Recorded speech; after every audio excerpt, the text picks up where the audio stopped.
discussing Trudeau's successive undemocratic gun bans and then how to get yourself kicked off of Twitter by being pro-hunting. I'm Sheila Gunn Reid, and you're watching The Gun Show. This free episode of The Gun Show is brought to you by my mug.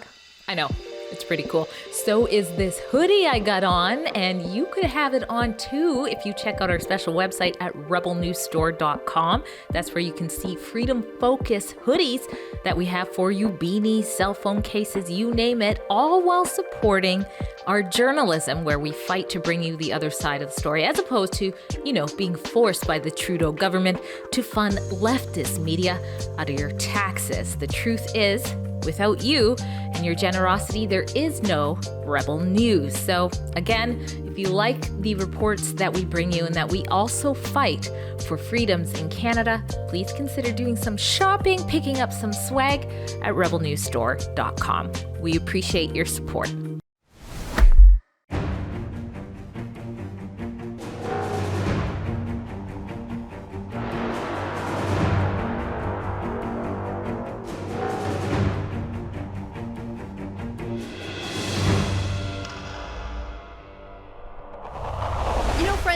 I'm going to do something that they never do over at the CBC, and that's divulge my bias right off the top, because I think my bias actually makes me uniquely poised to talk about this issue. I am, unlike so many of my peers in the mainstream media, a firearms owner, aficionado, enthusiast. In fact, I have a restricted firearms license, which means, like so many of you out there, I am under attack by Justin Trudeau. I face the threat of confiscation of my lawfully obtained property. I, like so many of you, are scapegoated by Justin Trudeau and the Liberal government for the failures of progressive mayors in Canada's big cities and the failures of Justin Trudeau to enforce border policies that would stop illegal gun trafficking across the border. It is not guns like mine that are committing the crimes in Toronto. So there you go. You know why I care about this issue. But even if you're not like me, even if you're like, I don't care about guns, I don't own a gun, I don't even care about property rights, which is really what this comes down to. Maybe you care about the government wasting your money to go after people who've done nothing wrong, instead of spending some money to go after the perpetrators of the crimes. I saw this morning in my email inbox. It's from the Canadian Taxpayers Federation. It's their latest press release. Costs for gun ban and buyback continue to balloon despite not buying a single gun. And that's the thing. They call it a gun buyback, but these were never the government's in the first place. I have to turn my guns over or have my door kicked in and go to jail. Anyway, let's keep going. Taxpayers have already been billed more than $3 million to run the federal government's office responsible for the gun ban and buyback scheme. There is more evidence that Prime Minister Justin Trudeau's gun ban and buyback is going to be another taxpayer boondoggle, said Franco Terrazzano, federal director of the CTF. The feds are spending millions of dollars before reimbursing a single gun owner, so it's a good bet that this bill will keep ballooning. The Firearms Buyback Secretariat was created in June 2020 inside the Department of Public Safety to run the Trudeau government's gun ban and buyback scheme. The office cost at least $3.7 million so far, with $2.1 million spent on salaries and another $1.6 million spent on operations, according to a statement given to the CTF. The department refuses to provide the total budget allocated to the office this year. So this is just office operating expenses. This is not the enormous amount of money that they are going to have to expend on buying back guns that were never theirs to begin with. No firearms have been purchased yet. The gun ban and buyback scheme has been delayed until October of 2023. The federal office is currently staffed by 10 bureaucrats with records showing draft plans to hire 8 more, costing up to $2 million per year in salaries alone. The Liberal Party originally said the gun ban and buyback will cost $200 million. However, the parliamentary budget officer estimates reimbursing gun owners could cost up to $756 million. The $756 million estimate does not include administrative or staffing costs or door repairs when the RCMP come to kick in your door. So even if you don't care about guns. You not a gun enthusiast, maybe you don't, like I said, care about property rights. This is going to turn into 1 billion and then 2 billion while crime continues to get worse in Toronto, Montreal, Vancouver, and guns continue to get trafficked across the border. Because Justin Trudeau always takes the path of least resistance because he is both lazy and an extreme ideologue. So joining me tonight to discuss the undemocratic gun bans, the end of handgun ownership in this country, how none of it is going to have an impact on crime rates, and what happens when you post a few too many anti-liberal facts and pro-hunting pictures on your Twitter account, is DJ Sumanik. Some of you may know him as Yukon Strong on Twitter, but unfortunately, he's not there anymore.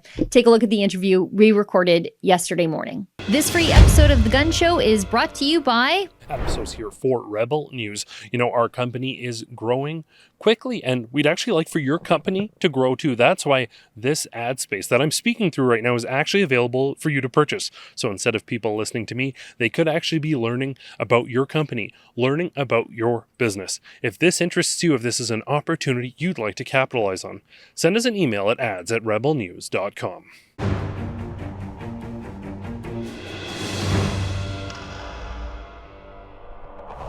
So joining me now is DJ Sumanik. Many of you may know him as a gun rights activist. Some of you may have formerly known him as Yukon Strong on Twitter, but we'll get to why that might be an impossibility in a second. DJ, thanks for joining me. Why don't you give people a Coles Notes version of who you are, just because you might be new to some people? I'm a born and raised Yukoner. Actually grew up in rural Yukon, raised on a trap line actually, with my father. So very traditional upbringing. We didn't have running water, till I was, I think 6 or 7. I don't know. But hunting, fishing my whole life, I'm a professional hunting guide. I guide hunts, twice a year. Which has been reduced a bit lately because of the whole COVID stuff. People haven't been able to come hunting and stuff. But I run an outfitting area with my father in British Columbia. And I'm a full-time IT specialist. I work doing all sorts of telecommunications, fiber optics, all sorts of stuff up here in the communities around the Yukon. And I'm fed up with this government trying to control my life, more or less. I first got, involved in politics. I would say, I think I was mostly apolitical for the majority of my life. I always voted conservative, but I wasn't super active until Trudeau got in power, and he started to slowly but surely try to eradicate my way of life, my family's way of life. And you can either sit there and let it happen, or you can push back. And I think that's the case for a lot of conservatives out there in Canada right now. Is they've sort of been just trying to hide and keep under the radar a little bit these last few years and hope the problem's going to go away. But it's not going to go away. We're in serious trouble now on multiple fronts. Firearms, of course, is a big problem right now. But that's just kind of the tip of the spear. The firearms ownership is I'd call it the canary in the coal mine when it comes to civil liberties in the country. And what happens to gun owners, it eventually trickles down to the civilian population, and problems start from there. I'm glad you made that point, because it seems as though Justin Trudeau seized upon the pandemic and the chaos and confusion and the fear and the TV induced anxiety that a lot of people who weren't quite paying attention to how things were shaking out, he used it to start, for lack of a better term, his great Canadian reset. He moved on firearms rights. He upped the carbon tax. You had these rumblings for UBI, which is sort of what everybody's $1,200 turned out to be. That was sort of the test of it. But what had been just something bantied around in liberal circles, he used an order in council to just like that ban some very popular Canadian firearms in the most undemocratic of ways. Just here's a list of things we don't like. And they just kept adding to the list. Like there's a 410 on there. Yeah. I wouldn't shoot a turkey with a 410, but because it looked cool, it ended up on there. They're going after replica guns, which is going to level the airsoft industry. I guess, did you see that coming? I saw something coming. I just didn't see it that big. I think a really good way to summarize everything that you just brought up is that COVID-19 has become a tool for power abuse in this country. Right from day one, there were many folks on both sides of the aisle saying we need to shut down travel from China, right? Like the pandemic was on the other side of the ocean. We need to shut down the borders and stop, at least make an attempt to stop it from infecting our country. And he delayed, he deliberately let it happen, slowly but surely, the infections got in and they wanted it. They were hoping it was going to be just bad enough to make things, so that they could spend a bunch of money without having any accountability, I think was the initial thing, but it got out of control, obviously. And everybody got sick. The healthcare system collapsed. The government services have collapsed. No matter what metric you look at in this country right now, the Liberal government is failing on the file, period. It's way over cost and it's way underperforming. And, the OIC gun ban is something that the Liberals they've been salivating at an opportunity to do this for many years. Like this happened with the long gun registry. This happened before. This happened in the 90s with Alan Rock and the initial C-68.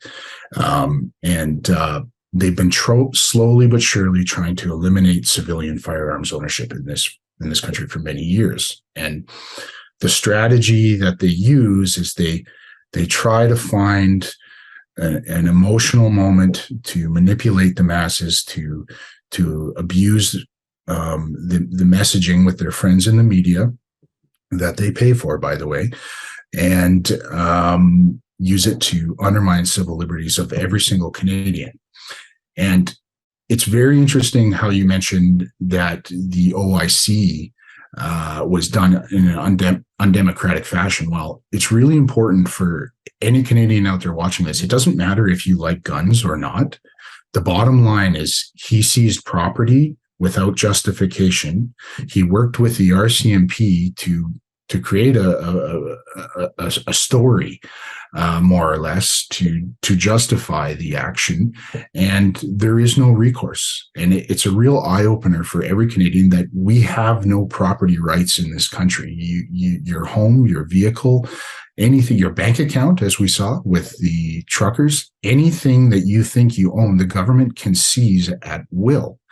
And this is not like something that we need to disagree about. I think that people who on the other side of the political aisle as me, if they have a smartphone, they think they own that smartphone. No, they don't. If the government says, no, that's gone, it's gone. Okay. And, we have to establish some sort of property rights in this country, or moving forward, governments on all sides will abuse this power. So I would recommend that Canadians who are concerned about this issue, they look into the Canadian Coalition for Firearms Rights. They actually have a charter challenge underway. We're pushing this through the court, and the latest I've heard is there might be a decision on it in December or January, but it's going to be a preliminary decision, because if we win, the federal government is going to take it to the Supreme Court. And if we lose, we're going to take it to the Supreme Court. So it's a long ways from being over. But the bottom line is we all need to help fund the CCFR and other organizations like the JCCF to make sure that our charter rights are actually being upheld in this country. Because we saw over the last 2 years, there was abuses on every level. From kids to grandmothers to teachers to doctors to nurses. to blue collar workers, white collar workers. It doesn't matter your race, your gender, your profession. The government targeted you and harassed you if you did not comply. And taking away firearms, I would put forth that is part of that agenda. It's a part of the government trying to control you, trying to take away your ability to say, no, thank you. Please leave me alone. And that's where we're at now with Marco Manduccino, is he's saying, no, we're going to come take your guns. He's trying to get the police to go door to door, it looks like, more or less. So it's going to be some interesting times. And I think he's going to meet a lot more resistance than he realizes, not just from individual gun owners like myself, but as we're seeing now, Alberta, Manitoba, Saskatchewan are on board. I've been pushing the parties here to speak up about it. I've got a response from one of the party leaders. They're supposedly supposed to be bringing it up in the legislature next week, I'm hoping, but I know I have little control over that. But I do think as time goes by and the costs of this sort of get underway, and the amount of resources it's going to divert from actual policing of actual criminals, the cops aren't going to want to do it. The administrative staff isn't going to want to do it. It's just a huge mess that costs a bunch of money and accomplishes nothing. And it's very important. I would really stress this to every gun owner across this country, that you do not make this easy for them. You have until October 2023. Legally, you have an amnesty until then. You don't have to do anything, no matter what this government says, what letters they email you. You don't have to do anything. And if you're planning on turning in your firearms, which I don't think many people, at least in the provinces that are refusing now, are going to, if you're planning on turning in your firearms, make sure at least you do it at the 11th hour. We need to ramp up the stress on this government and put the fear on their shoulders, because right now there are millions of Canadians that are being criminalized by the government. Like, what kind of democracy is it when you have to live in fear of what the government is going to do to you? I haven't broken any laws. No gun owners I know have broken any laws. When they do, their guns are seized, so they're not gun owners anymore. We shouldn't have to live in fear of what Justin Trudeau will do to us. He should be working with us. Even if we're going to agree to disagree on firearms, traditionally grandfathering has been used as a way to make severe and serious regulatory changes. And this is something I'd really like to bring up to Sheila, this is how crazy this ban has got. So step one, as you mentioned, they're banning airsoft rifles, right? So these are toy guns. They're non-lethal. They shoot like a plastic pellet. You get hit in the face. It stings. Nothing. Yeah, right. if that. Not lethal. They're saying that if you don't hand over those guns, you're a criminal, that they're going to send the police to your house. That's what Marco Manduccino is saying. We're going to seize those guns. Yet they're grandfathering handguns, right? So you're allowed to keep a handgun and allowed to use it, but not a toy rifle. There's no science. Follow the science. Something's wrong there. Yeah. And, there's a lot of, we saw Marco Manduccino, so he pushed back. He says, well, firearms law isn't a la carte. You don't get to pick and choose what rules to follow. And it's irresponsible for the provinces to try and choose what laws they're going to comply with. Yet just last year, like for the last 2 years, 3 years since this OIC has come in, they've been advocating to give municipalities, cities, the ability to ban handguns if they want. So they're saying, well, it's okay if you want to ban guns. Well, you don't have to follow the federal laws. Then you can choose your own laws. But now they're saying, oh, now that you're resisting us, now you have to follow federal laws. So they're just all over the place. It has nothing to do with public safety anymore. It's purely about a wedge issue for the upcoming election, which should be sooner rather than later here, I think. We're going to see more like the worst attacks on gun owners we've ever seen in the history of this country, because Justin Trudeau needs to change the channel on his failures, and gun owners need to brace themselves for that and just peacefully hold the line. Just say no, thank you. You know, I was looking through some of the data because the Liberals were forced to produce the statistics through an order paper question about 2 weeks ago. Yeah. And legal handguns, out of 137 handgun related murders across the country, and that includes gang violence, whatever, just 11 of them were legally obtained. Now, and that could also mean that they were stolen and then used in a crime, so that at some point they had been legal. At some point, those 11 had been legal guns. It sounds like the other remaining, 126 must have been trafficked across the border into the hands of gangsters and criminals. And then with regard to airsoft, like that's an entire industry that's being leveled. People are losing their businesses because of this.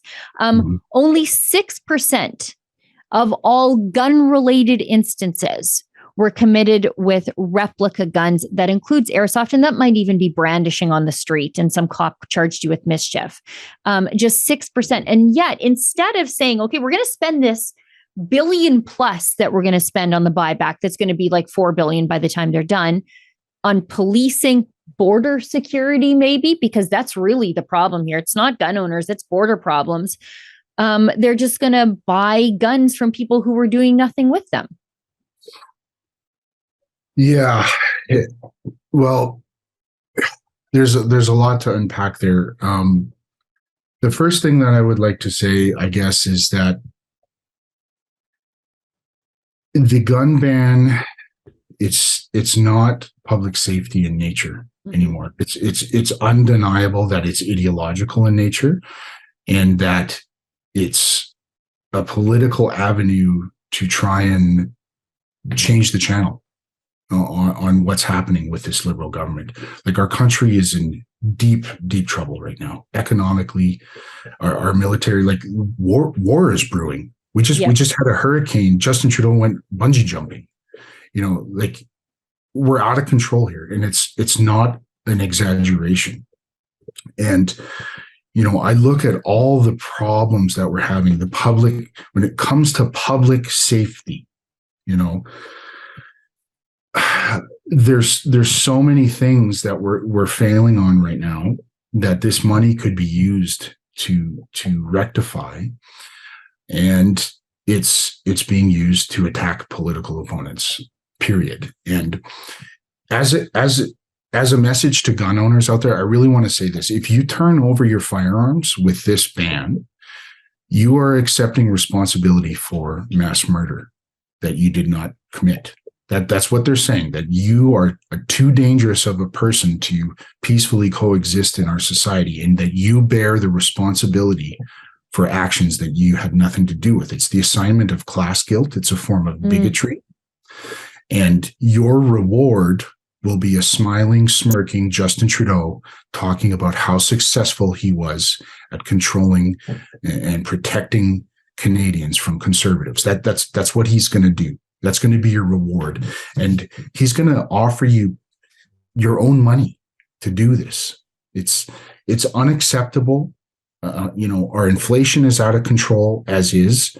You know, and this notion of a buyback, as if the government owned this property to begin with, it's absolutely insane. It's completely wrong. And it goes back to what I said at the beginning. It's time to assert property rights in this country. And it's not just gun rights, it's all property rights, because the government is going to abuse its power moving forward. Like, this is the new normal. Do what we say or else. And we saw that time and time again over the last few years. You know, I think you're right when you say that it is time to assert our power as firearms owners. I think the other side of this argument doesn't realize how mainstream gun ownership is in this country. Gunblog.ca, they compile that same data every single year. It shows 2.2 plus million men and women are licensed firearms users, and that's according to RCMP data as of last December 30th, so last reporting day. That's more Canadians than play organized hockey. But if Justin Trudeau were banning skates, everybody would be up in arms. But because it's firearms owners and they've been demonized, and Justin Trudeau repeatedly stands on the graves of people in Nova Scotia or Uvalde, Texas, to attack people who didn't do anything, it's just perfectly fine. And I guess he gets away with it because he has a compliant media. I think now would be a good time. So what you're talking about is how he said he's standing on the graves of stuff, and that they're targeting people who actually aren't the problem, that these are mainstream people. Like if gun owners were the problem, it's not like this would be like a surprise. There's millions of us. And when you said that there's 2.2 million gun owners, I think there's several 100,000 that have been waiting in the wings now for about 2 years. The licensing system, it's been deliberately backed up and delayed and strangled. I just renewed, and it was took forever in a day. Yeah, I get messages from people, hey, Yukon, do you know how to get the license to go faster and stuff? And I say, well, you got to go get to a gun range membership. That'll speed things up a little bit. But really, there's like one office with one printer to service the entire nation. And this is deliberate. They're trying to make it hard to... It's a prohibition through inconvenience. Correct. Yeah. Let's just make it not worth your time. So I want to show a video here. Please. Of Marco Manduccino. Now, this is an interesting video. It was from a couple years back. He did, what was that show? It was called Political Blind Date with Glenn Motz. So they both came on and they talked about guns and the difference between the liberal and the conservative viewpoints. And this is really interesting stuff. Because in part of some of the sustained trends that we've seen in gun violence, we're revisiting our laws. I think people are talking more about mental health issues and issues around access and to resources that will help them. We have many kids who are going to schools, and the schools are not safe. We have young men who, don't feel any sense of self-worth. And it's not really about guns or whether we have guns. If somebody wants to take somebody's life, they'll find a way to do it. Yeah. And until we deal with the roots of violence and why children are doing this in the first place, then it doesn't matter what we do. I think it may start with, I'm a poor kid living in the hood, so to speak. So I'm watching TV and I'm seeing, oh, this person has this or this person has that. Then someone else may say, hey, well, you can have this too. Here's $20 or whatever it is. Just kind of stand at the street corner or whatever the case may be and kind of keep an eye out for the police. And then before long, you become really involved, where now it may be a case of, well, you know what, you're 13. Can you keep this handgun or can you keep this sawed-off shotgun, before you realize you're completely involved in all of this sort of stuff. If we could come up with a set of rules and laws that reduce the likelihood that those totally prohibited weapons and guns would be in our community, would you be in favor of that? While I think enforcement and those sort of pieces are definitely going to be a part of it, I think if that becomes the only area that we focus on in terms of coming to a solution, then we have completely missed the point. I would agree. And we're completely ignoring what are those core issues that gets the gun in someone's hand. There you have it. Something to keep in mind here. Those are his constituents and the people who are working directly to resolve gun violence in his community. And they're saying that we need to address the root causes. Those people need Jordan Peterson. That was like my first response was, oh, we've got disaffected young men in a wayward world that don't have dads. Maybe they need a Jordan Peterson book and not a gun ban. Correct. And the reality is that he's ignoring his own constituents' advice to pursue this. And his constituents have identified that it doesn't matter. They'll find another way to kill each other. The problem is there's a compulsion to commit homicide here that has to be addressed. And it won't matter if you ban this or ban that. They're going to find an illegal way to obtain this or an illegal way to do that, or do it a different way, or just go about it another avenue. And the fundamental problem is the compulsion to commit murder. And until that's addressed, this problem will continue. So when his own constituents say that, his political opposition says that, gun owners say that, the gun lobby says that, basically everyone in Canada is telling him that the ban's not going to do anything. The police association, the police chiefs, they're all saying this isn't going to work. It's not going to fix the problem. And he goes ahead and says, no, we're doing this anyway. And we're not just banning this, we're banning that. They're going for the whole 9 yards now. And it proves without a doubt that the ban, it's ideological in nature, and it is unsafe, and it's getting people killed. It is getting people killed because we're not addressing the problem. And, you look at what has happened with the Liberals, you look at the statistics, it's just a clear rising line since Justin Trudeau got in power. And there's multiple reasons for that. Because our economy has been suffering, right? It's very tempting for a young person who can't get a job to go out and sell a bag of cocaine for a lot of money. Yeah. Right? Like if you can give people jobs and families and they're valued in society, there's no incentive to go out and break the law. Yeah. The second problem is that they've been lowering penalties for serious crimes, not only for gun violence, but gun smuggling, for God's sakes. Like this is the problem in itself. They passed legislation, and you see Manduccino going on and on. Oh, we're passing this, and we're gonna increase the penalties. And this, no, for the last 7 years, you've been reducing them almost annually, creating excuses and slaps on the wrist for these are serious crimes. And, I'm all for giving someone a chance to rehabilitate. But when you've been put in prison 50 times and you go on a stabbing spree, okay, something is wrong with the justice system. And I want Canadians out there to think about something. Imagine if that man had been armed with a gun and gone on his spree. What Marco Manduccino, what Justin Trudeau would be saying on TV about gun owners right now and what they're going to do to us, and making it all the responsibility of someone like myself or someone like you, other peaceful, law-abiding gun owners. We would be getting all the blame for it, but just because it was a knife used, they didn't even have much of a comment on it, And at the end of the day, I want to stop this stuff from happening. Right. I don't want people to live in fear. Like I live in a rural setting where firearms are a tool for me. They provide sustenance. They're part of my employment. Right.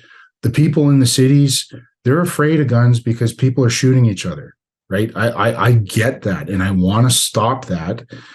But you're not going to stop it by taking my firearms, and you're not going to stop it by lightening the penalties on serious crime. And you're really not going to stop it when you promise money to law enforcement and border patrol and never deliver. You hear Marco, he talks about, we're going to give $330 million.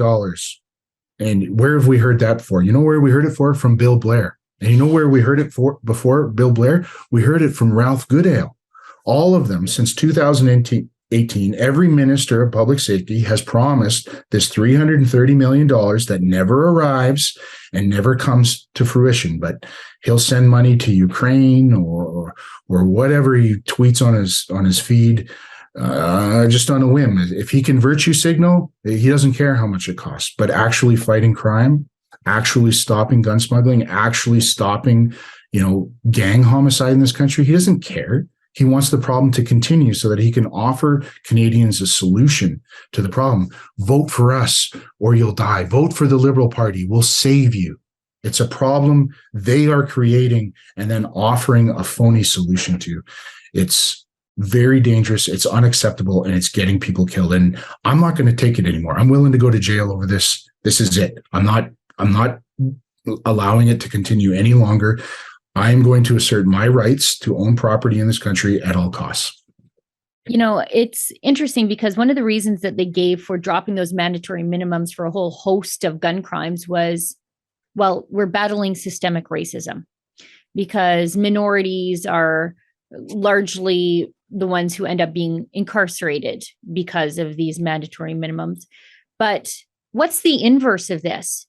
You're allowing gangsters and actual gun criminals, not paper criminals, back into minority neighborhoods to terrorize them while expending all your resources on law-abiding gun owners in the rest of the country. That feels like systemic racism when you are making these minority neighborhoods pay for your ideological agenda. Yeah, I'm not a police officer on the Toronto streets. I can't comment on who's committing the crime or how communities out there are feeling. I can only comment on this. If you shoot up a park with kids in it, you go to jail. You go to jail for a long time. There is no mercy on this in my book. Yep. And if it comes to it, I would be fine with deportation too. Like, why not? Why you don't get to come to Canada and join organized crime and shoot up our streets? Passport revoked. Go back and do it somewhere else. Now there's just as many and important issues on the other side of that argument that we should try and reach out and rehabilitate people when we can. There are people who can be saved, and there are people who get involved in this drug stuff out of desperation, right? Like we have to have an avenue, but everybody on this planet knows you don't shoot at kids in a park, and that keeps happening over and over. And that's at least what I see on my news, and it's got to stop, and it's not going to stop until we shut down the illegal guns, till we lock up the criminals, till we give the police the authority to go after these gangbangers. Think about what Justin Trudeau did. He declared an emergency act to arrest all these truckers, round them up and pepper spray them and seize their property and seize their bank, seize people who donated to them, for Pete's sake. Yeah. He enacted insane powers, like police state powers, to shut down people who are saying, hey, I'd like to be left alone and go back to work, please. That's all they were asking. Yeah. Why can't he do that for the gangs? Why can't we mobilize, round up these organized criminals? The cops know who they are. They keep arresting them. The legal system keeps letting them free. Why can't we take that aggressive an approach on a very real urban problem and solve it? If that's the new way in Canada, police state powers, well, at least let's go after the crooks. I don't know. It seems like a very simple, a straightforward, avenue. Go this way, do that. At least we're on the right target right now. And right now it's all about keeping power. It's power over ethics, 100%. We don't care. We're going to punish you. We're going to demonize you in the media. We're going to blame you, and we're going to frighten people into voting for us. That's all it is. Now, what do you think? Two questions, I guess. Do you think Ontario will follow suit with Alberta, Saskatchewan, and Manitoba? Do you think they'll get on board? And my second part of that question is, on the flip side, what do you think the Liberals are going to do to those provinces who say, no, we're not playing this game? I think, I don't know. I don't really have a whole lot of faith in Ontario political process these days. Never say never. Like, there's a few things working in favor here for gun owners. The first one is the cost of this, right? It's going to get obscene really quickly. It's not just the cost of the gun; it's the cost of the administration. It's the sending out of police. Like, what are you going to do? You're going to have to call gun owners and say, meet us here at 15, or come kick in their doors. Yeah. Like people are going to say, no, I don't think so. I didn't break any laws. Thank you. You'll have to come get them. And then, okay, so now what? Now you got to send out the riot team on top of that. You're going to do that to how many millions of Canadian gun owners, right? And the problem, this is why the Liberals initially wanted the long gun registry, because this is the goal all along was total civil disarmament. Right now, they have no idea what people own or where or why. So it's just like a total shot in the dark most of the time. And I think a lot of people out there, they think, well, why don't we have all the guns registered? Why don't we have all the guns? This is unsafe, right? Well, I'll put this very simple piece of logic forward to you. Handguns have been registered in Canada since the 1930s. My entire life, all my handguns, they're registered. Handguns are the number one firearm used to commit gang homicide in this country. Long guns are used at times, but they're definitely the secondary or tertiary avenue. It's always handguns. So the most restricted, the most registered, the most tracked and traced firearms by police are the ones that are used criminally. So if gun registration somehow helped stop gun violence, it would already be happening. It's not happening. The complete opposite is happening. And the complete opposite is happening because the criminals are bypassing our entire gun control system. They just go get some guns from the United States and go do whatever they want with them. It's way easier to get an illegal gun in Canada than it is a legal gun. And our government knows that.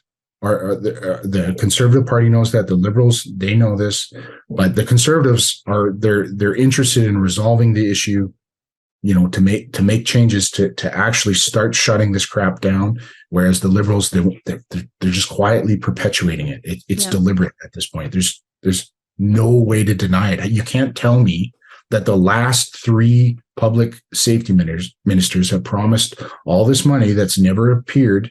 And they're promising again, it's getting people killed. That's what it comes down to. It's getting people killed, and we got to shut it down. It's like everybody's pretending that Chicago doesn't exist. These like decades of gun bans and Democrat policies, and shootings are still out of control, and people still keep voting Democrat. And instead of saying, you know what, let's not do what they did there, that doesn't seem to be working, Justin Trudeau says, you know what, let's do that to the whole country. Mm-hmm. I'm not too concerned with what Justin Trudeau says. I'm going to do the right thing. Yeah. Like I think there are sort of 3 rules that you can sort of say to yourself that there's a difference between a young man and a grown man. And the first rule is that you always have to tell the truth. You have to tell the truth, even when it causes pain, and especially to yourself. That's the first rule. The second rule, you have to make sure that you protect and value the people around you, and you provide when you can. And the third rule, I would say, is that you have to admit when you're wrong, especially when it's embarrassing, especially when there's consequences. And, for me to go along with this gun ban, I think I would be breaking all 3 of those rules as a man. And I don't think Justin Trudeau can call himself a man, or Marco Manduccino, because he's breaking all those rules with this gun ban. And, maybe that's an old-fashioned way of looking at it. Maybe that's out of date or out of touch, but that's what I believe, and that's what I'm going to live by, and we'll see what happens. Now, I wanted to ask you, because I tried to send you a Zoom link this morning for this Zoom call, and you had been disappeared from the internet. Because of excessive gore. Now, I'm not sure if that's Go ahead. No. I'll let you explain. But it's funny because there are a few things I really like in this world. One of them is being left alone, and the other one is meat. And I want to be left alone by the government. I want them to leave my personal property alone. And I like meat. I like eating meat. I like harvesting meat. And you have been banned from Twitter, I guess, for being a proud harvester of animals. Well, I actually have, it's more to it than that. So let me hear it. Okay. So I think I figured out why I got banned now, and I'm going to prove it to you. You'll have to share my screen again. So you see this one, it says account is locked. Yes. Okay. So here we go. This first ban here, look, your account is locked. We've determined you broke the rules, but it doesn't even say why, right? I'm just banned. And it was like a temporary ban, like a couple of days or 24 hours. I can't remember. Then this one here, this is the one that they banned me for this time. They're saying a permanent ban. You can't post gratuitous gore because I posted a hunting photo, and that happened to me several times prior to this permanent ban now. So before what it said, when I posted a hunting photo that was too bloody, I had to delete the tweet and then I was allowed back on. But the really weird thing about it was photos I had previously posted.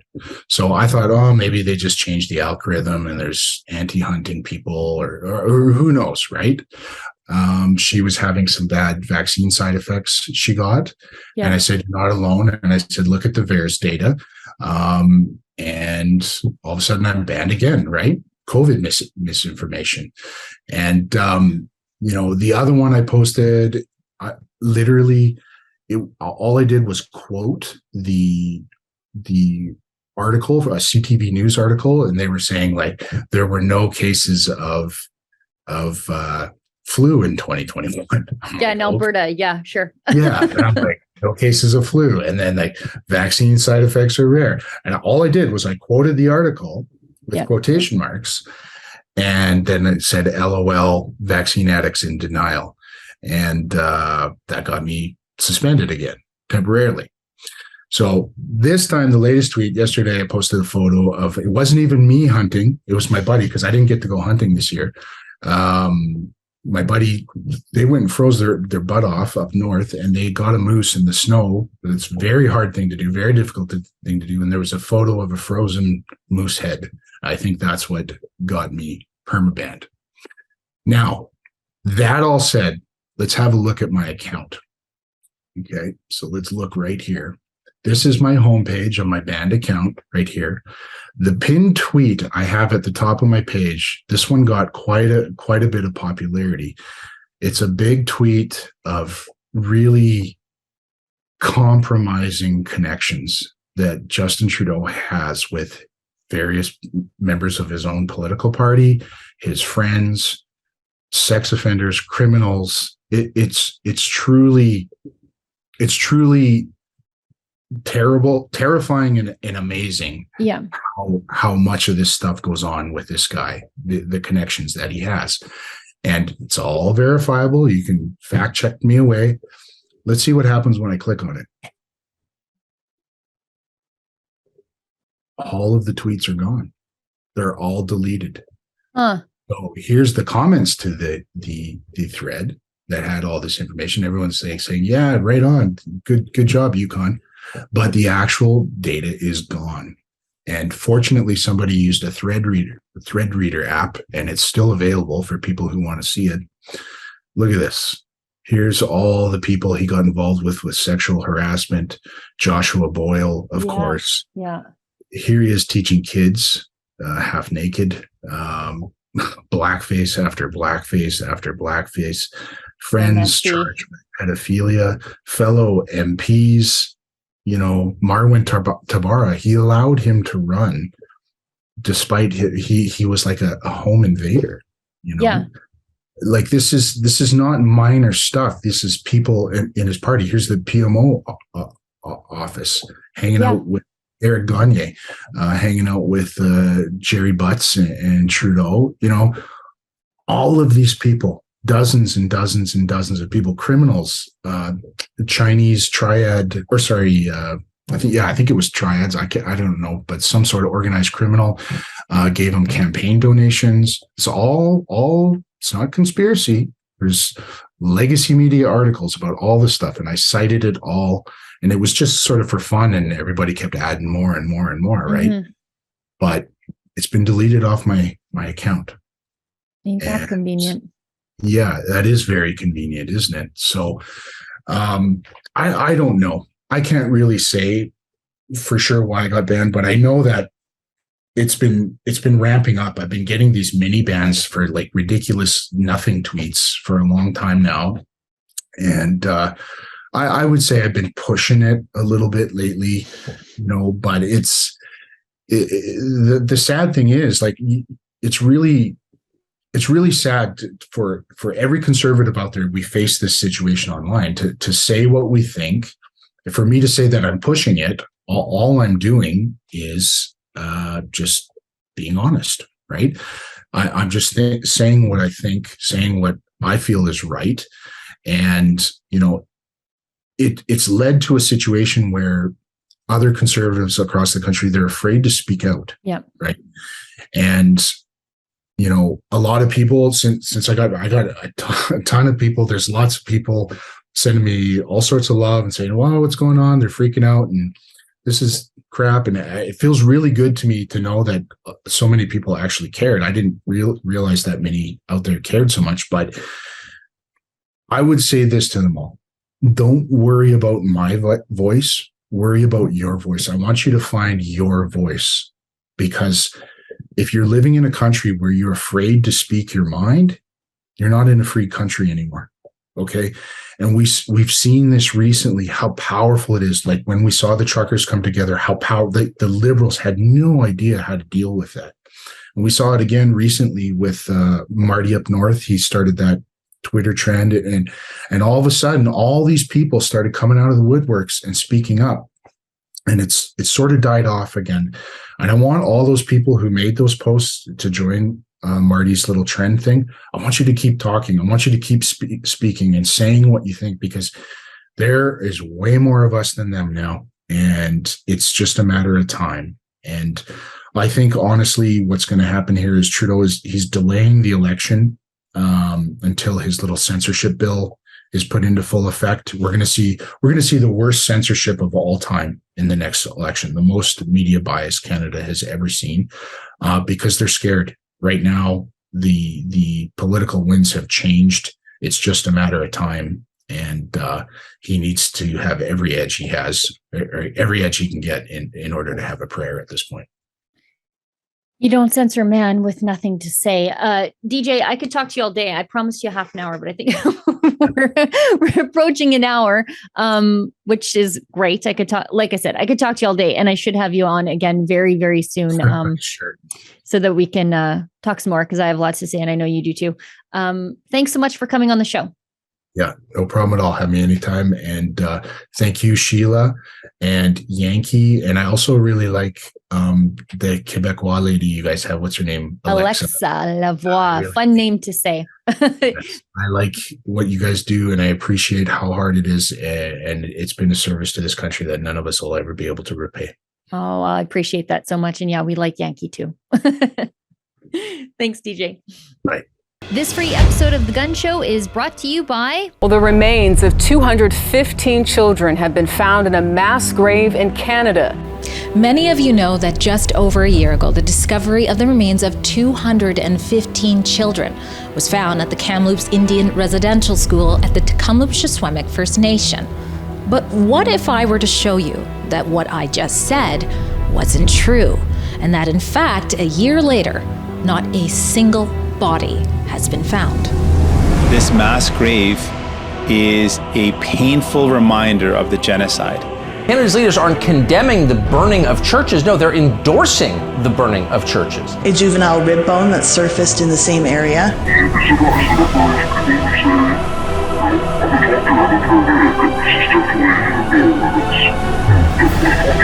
Looks like the chief. It is. Could be you.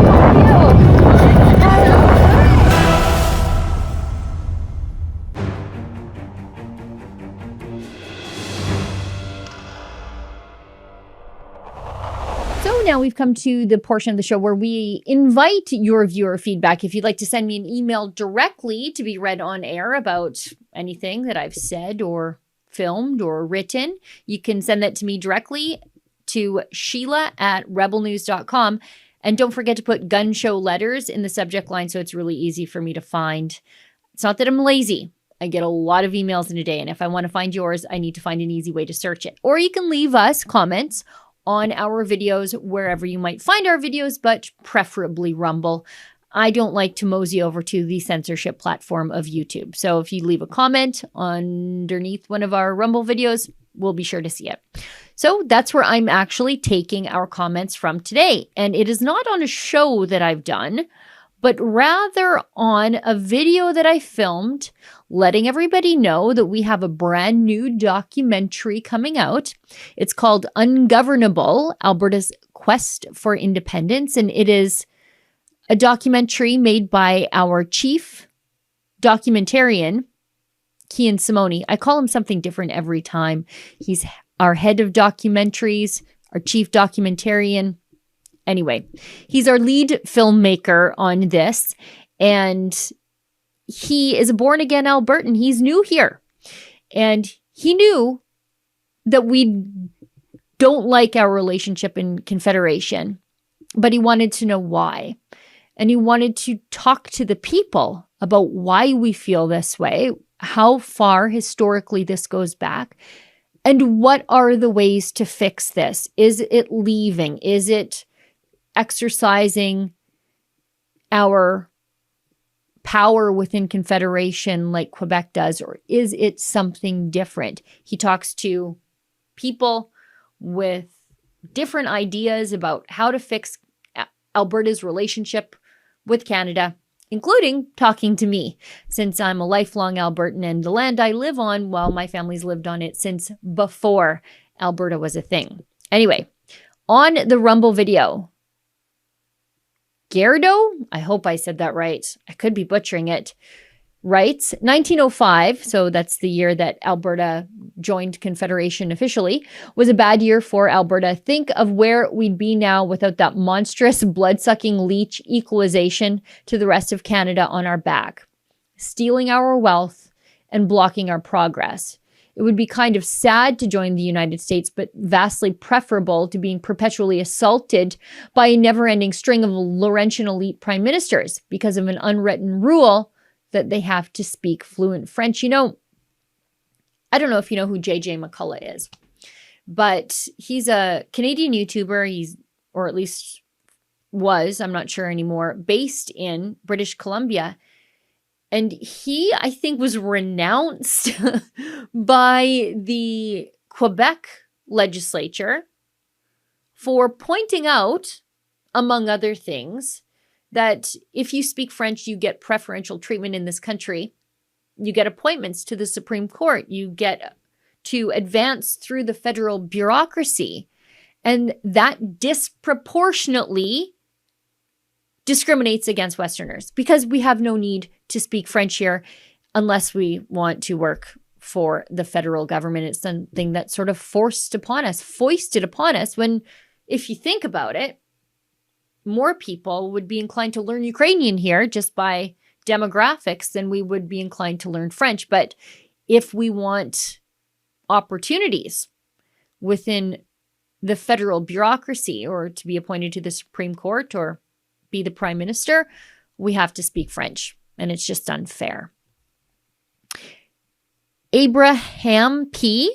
writes, Alberta should hold a referendum to leave Canada and join the States. LOL, then they can replace their Canada for real cash. I don't know if a referendum would pass today, but I think there are a lot of questions that need to be asked. And more importantly, we should be allowed to ask these questions because Quebec is allowed to openly discuss separation all the time. Their fancy people are separatists.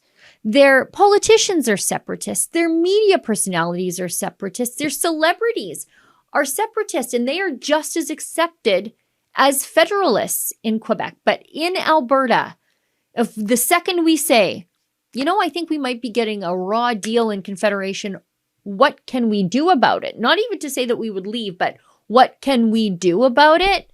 Immediately, we're told to shut up, sit down, do the patriotic thing, and just continue to be screwed by the federal government.